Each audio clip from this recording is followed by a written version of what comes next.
Hi ಸ್ನೇಹಿತರೆ, ಎಲ್ಲರಿಗೂ ನಿಶಾ ಕನ್ನಡ ಚಾನಲ್ಗೆ ಮತ್ತೊಮ್ಮೆ ಪ್ರೀತಿಯ ಸುಸ್ವಾಗತ.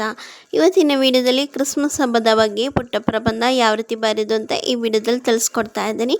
ಈ ವಿಡಿಯೋ ನಿಮಗೆ ಇಷ್ಟವಾದರೆ ಲೈಕ್ ಮಾಡಿ, ಶೇರ್ ಮಾಡಿ. ನನ್ನ ಚಾನಲ್ ಇನ್ನೂ ಸಬ್ಸ್ಕ್ರೈಬ್ ಆಗಿಲ್ಲದಿದ್ದರೆ ಈಗಲೇ ಹೋಗಿ ಸಬ್ಸ್ಕ್ರೈಬ್ ಆಗಿ. ಪೀಠಿಕೆ. ಕ್ರಿಸ್ಮಸ್ ಪ್ರತಿ ವರ್ಷ ಡಿಸೆಂಬರ್ 25ರಂದು ಜಗತ್ತಿನಾದ್ಯಂತ ಆಚರಿಸಲಾಗುವ ಪ್ರಮುಖ ಹಬ್ಬವಾಗಿದೆ. ಇದು ಯೇಸುಕ್ರಿಸ್ತನ ಜನ್ಮದಿನದ ಸ್ಮರಣಾತ್ಮಕವಾಗಿ ಆಚರಿಸಲಾಗುತ್ತದೆ. ಕ್ರಿಸ್ಮಸ್ ಹಬ್ಬವು ಪ್ರೀತಿ, ಶಾಂತಿ ಮತ್ತು ಸಹೋದರತ್ವದ ಸಂದೇಶವನ್ನು ಸಾರುತ್ತದೆ.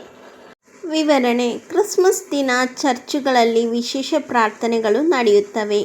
ಮನೆಗಳಲ್ಲಿ ಕ್ರಿಸ್ಮಸ್ ಮರವನ್ನು ಅಲಂಕರಿಸಿ ನಕ್ಷತ್ರಗಳನ್ನು ತೂಗುತ್ತಾರೆ.